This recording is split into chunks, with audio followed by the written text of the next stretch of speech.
बापा माँ से जीवितावस्था आम श्रद्धा न करिकी आदर सत्कार न करिकी मरी गला परे जदि आम क्या भोजी भात देकी आम फोटो न रखिथिबा जो बापा माँ आज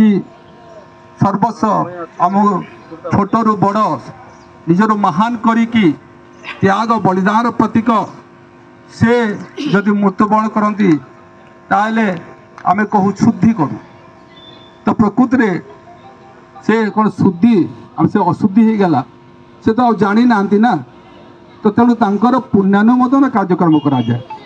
आ बहुत लोग कहती जे तांकर आत्मा जाइकी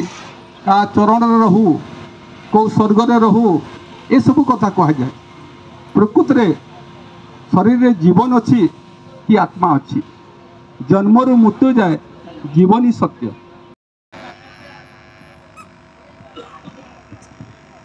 बहुत बहुत साधुवाद परम उपासक ब्रह्मचारी मत्स्यरत्न सर्वप्रथमे विश्व को शांति समता स्वतंत्रता बंधुता और न्याय संदेश देथिबा महाकारुणिक सम्यक संबुद्ध तथागत गौतम बुद्ध विश्वर सर्वश्रेष्ठ संविधान भारतवर्ष को अर्पण करथिबा सिंबल ऑफ नॉलेज परम पूज्य बोधिसत्व डॉक्टर बाबा साहब आंबेडकर को आजिकार दिवंगत महा उपासक धीमान सावती नायक पुण्यानुमोदन कार्यक्रम तीबार पंचांग प्रणाम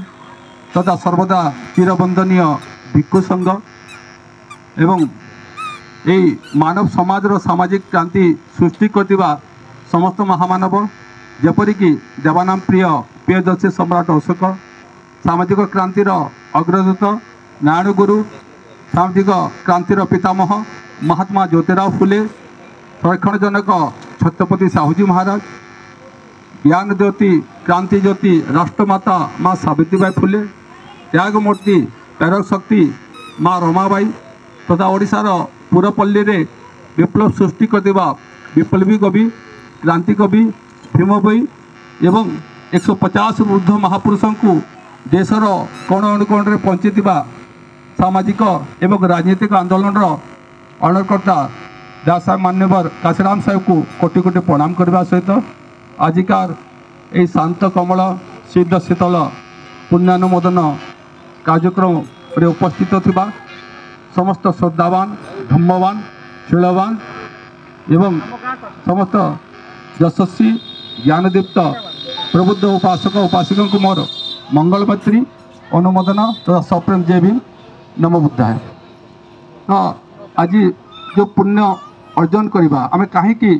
पुण्यानुमोदन बोली करूँ तार अर्थ हूँ जहाँ कि कह जाए जे जन्मर मृत्यु जीवन सत्य एवं अनेक विधि रे कह जाए जे बापा मरी गले अछुआ हो जाती तो जो बापा माँ आज सर्वस्व आम छोटू बड़ निजर महान करिकी त्याग बलिदान प्रतीक से जदि मृत्युवरण करती ताले आम कहू शुद्धि करूँ तो प्रकृत रे से कौन शुद्धि आम से अशुद्धि हो गला से तो जानी ना ना तो तेणु तांकर पुण्यानुमोदन कार्यक्रम करा जाए। आ बहुत लोग कहती जे तांकर आत्मा जाइकी का चरण रहू कौ स्वर्ग रे रहू ये सब कथा कह जाए। प्रकृत रे शरीर रे जीवन अच्छी कि आत्मा अच्छी जन्म रु मृत्यु जाए जीवन ही सत्य। यही जीवन सत्यता को आमको अनुभव करने को पड़ो से हेतु से महान जीवन अवसान घटी माने जो पिता को आमे सबू संपत्तिर अधिकारी कर सारा समस्त को यज्ञ कर सारा यह काल से विदाय नेला परे आमे पुणी तांको जदि अछुआ करके शुद्धि करवा ताले निश्चित गोटे कुपरंपरा को आमे निजे जो प्रथा को प्रचलन करूँ जहाँ को आज श्रद्धा रहितम श्राद्ध परिकर्तते जड़े बापा माँ से जीवितावस्था आम श्रद्धा न करिकी आदर सत्कार न करिकी मरी गला परे जदि आमे काहाकू भोजी भात देकी आमे